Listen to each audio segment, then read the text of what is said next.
வணக்கம் friends, welcome to J C Builders. இந்த வீடியோவில் வந்து காம்பவுண்டு வால் பராமரிப்பு பணி முடிந்தது. அதை குறித்து ஒரு சிறிய வீடியோவை இந்த பதிவில் நம்ம பார்க்க போகிறோம்.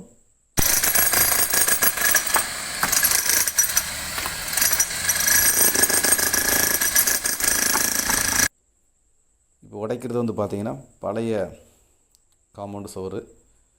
இது வந்து கொஞ்சம் கிராக் விட்டுருந்துச்சு, பூச்சி கொஞ்சம் ஓர் அடிச்சிருந்துச்சு. இதை ஃபுல்லாகவே வந்து உடைச்சிட்டு புது பூச்சா பூசுறதை தான் பார்க்குறோம். பூசுறதுக்கு வந்து முன்னாடி ஃபுல்லாக வந்து பழைய பூச்சை ஃபுல்லாக கம்ப்ளீட்டாக எடுத்துட்டு அதுக்கு பிறகு தான் நம்ம பிளாஸ்டிங் பண்ண முடியும்.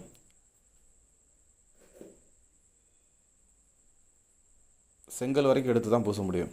ஒரு சிலர் சொல்லுவாங்க, மேலே இருக்கிற கலவையை மட்டும் எடுத்துகிட்டு பூசிடலாமே அப்படி சொல்லிட்டு. அப்படி பூச முடியாது. நம்ம சிமெண்ட் வச்சு பூசணும் அப்படின்னா செங்கல் தெரிகிற மாதிரி எடுத்தால் தான் நம்ம நீட்டாக பூச முடியும்.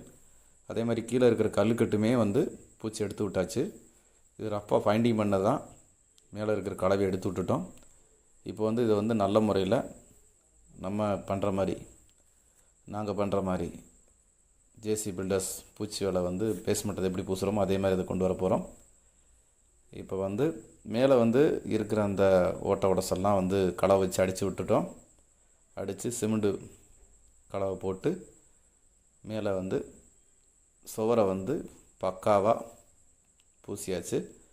அடுத்து கீழே வந்து பேஸ்மெண்ட்டத்தை வந்து ரப்பாக பூசியிருந்தாங்க. அதை வந்து சிமெண்ட் பால் நல்லா அடித்து விட்டுட்டு மேலே குழச்ச கலவை அடித்து அதுக்கு மேலே புட்டு கலவை ஏற்றி அதுக்கு மேலே வந்து நல்லா தேய்ச்சி சிமெண்ட் பால் ஆற்றி ஒரு 2 தேய்ப்பு தேய்ச்சிட்டு அதுக்கு மேலே ப்ரெஸ் போட்டு விட்ருக்குறோம். மிக அருமையாக காம்பவுண்டு வால் பராமரிப்பு பணி முடிந்தது. Okay, thank you. மீண்டும் அடுத்த வீடியோவில் சந்திப்போம். பாய்.